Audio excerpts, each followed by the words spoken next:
সকালবেলা ঘুম থেকে উঠেই দেখি বাহ! ওয়েদারটা খুব সুন্দর। একদম মেঘলা আকাশ, ঠান্ডা, ঠান্ডা ওয়েদার। হালকা, হালকা হাওয়াও দিচ্ছিল। তো আর দেরি না করে তাড়াতাড়ি কাজকর্ম শুরু করে দিলাম। এই যে গ্যাস ওভেনটা মুছে নিচ্ছি, আগের দিন রাতে যেহেতু রান্না হয়েছে। তারপর বাসন মেজে, ঘর ঝাড় দিয়ে, ঘর মুছে, বিছানা তুলে রান্না বসিয়ে দেবো। আর আজকে আমার একটু তাড়া আছে, কারণ ছেলে যাবে বেড়াতে 10 দিনের জন্যে। তাই আমাকে রান্না বান্না তাড়াতাড়ি সারতে হবে, গোছগাছও করতে হবে। আর এই যে বিছানাটা তুলে নিয়েছি। এরপর ছেলে এনেছে ম্যাগি, ওকে ম্যাগি বানিয়ে দিতে হবে। তো আমি বললাম একটু দাঁড়া, আর একটু কাজ বাকি আছে, তারপরেই করে দিচ্ছি। তো এই বিছানাটা তুলে নিয়ে ঝেড়ে এই ম্যাগি বসিয়ে দিয়েছি। ম্যাগিটা হতে হতে ওদিকে এক সাইডে আমি ভাতও বসিয়ে দিয়েছি। তারপর ম্যাগি নামিয়ে বসিয়ে দিলাম এই যে ছোলাটা সেদ্ধ হতে, কারণ এটাও রাতে নিয়ে যাবে। আর এর সাথে একটু লুচিও বানিয়ে দেবো। আর এই যে এখানে ব্যাগপত্র গোছানো হচ্ছে। ওর বাবা কিছুটা গুছিয়ে দিয়েছে, আমি কিছুটা গুছিয়ে দিচ্ছি, এখন নিজে নিজেই গোছাচ্ছে। তারপরে এই যে এখন বাজে দুপুর 3:30, ও রেডি হয়ে গেছে। আমি আর খাওয়া দাওয়ার ভিডিওটা দিইনি, কারণ অত সময় ছিল না, তাই বেরোতেও হবে। আর এই যে আমরা বেরিয়ে গেছি, তো পাশের একটা দাদার টোটো ছিল, সেটাই আমরা নিয়ে নিয়েছি, কারণ আমাদের বাড়ি থেকে মেট্রো স্টেশন একদম কাছে। আর আমরা মেট্রো করেই হাওড়াতে যাব, কারণ এটা আমাদের বাড়ি থেকে সুবিধে হবে অনেকটা। আর মেট্রো এখন হাওড়া অবধি করে দিয়েছে, তার ফলে আমাদের অনেকটাই সুবিধে। তার জন্য এই টোটো ধরে নিয়েছি। দাদাকে বলে রেখেছিলাম আগে থেকে যে টোটোটার কথা। তারপর এই যে মেট্রোর কাছে পৌঁছে গেছি, কিন্তু এখন অবধি মেট্রোর টিকিট কাটেনি, কারণ বাবা ছেলের ইচ্ছে এখন একটু চা খাবে। তো উঠে গিয়েও আবার বাইরে বেরিয়ে এসে এই যে বাবা আর ছেলে চা খাচ্ছে দাঁড়িয়ে দাঁড়িয়ে। আমি খাইনি, আমার ইচ্ছাও করছিল না অত দুপুর দুপুর চা খেতে, কারণ আমি একটু সন্ধ্যের দিকে চা খাই তাই। তারপর আবার এই যে টিকিট কাটতে চলে গেছে আমার বর, আর আমরা গিয়ে ওপরে দাঁড়িয়ে আছি। আর এই তো চলে এসেছি। ভাবছিলাম যে উঠবো উঠবো করে, তো আমার ননদের ছেলেরাও যাবে, তাই দেরি করছিল বলে আমরাও একটু দেরি করছিলাম। তারপরে এই যে মেট্রো আসাতে উঠে গেছি, নেমে এসপ্ল্যানেড নামলাম। নামার পরে ফোন করছে, ফোন করার পরে ওরা বললো আমাদের একটু দেরি আছে, তা আমরা আবার হাওড়ার মেট্রোতে উঠে গেলাম।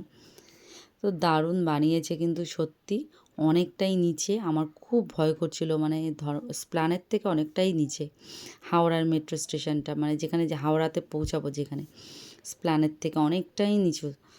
মানে প্রচণ্ডই আমার ভয় করছিল। আর ছেলে বলছে তোমার ভয় করছে?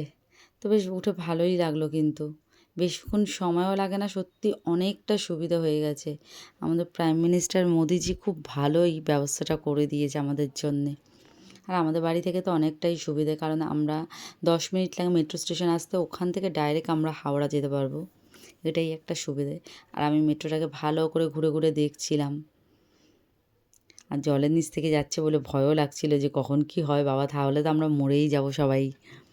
সেটাই দেখছিলাম। আমার ছেলে বলছে ভয়ের কিছু নেই, এত লোক যাচ্ছে। আমি বলছি এত লোক গেলেও ভয় তো লাগেই।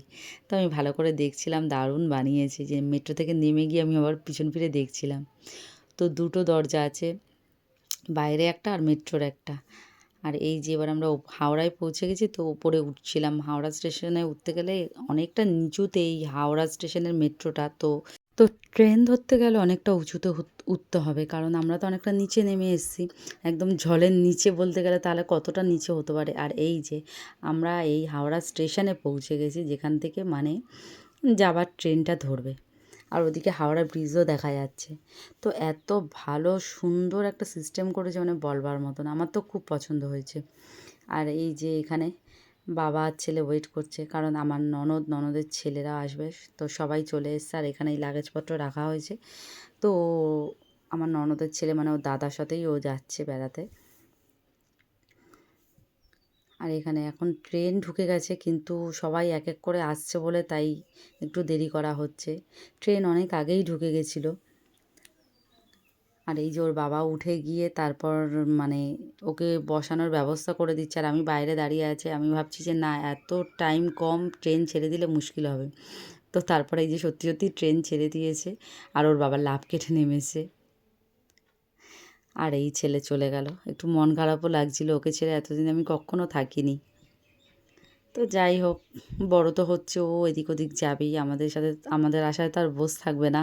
এখন ওর বন্ধুবান্ধব হয়েছে, দাদাদের সাথেও যায়। তো এই ট্রেন ছেড়ে দেওয়া অবধি আমি দাঁড়িয়েছিলাম, দেখছিলাম। তারপর আবার এই চলে আসলাম, হাওড়া থেকে বেরিয়ে আবার মেট্রোর টিকিট কাটলাম, কেন আমাদের বাড়ি আসতে হবে। তো চলো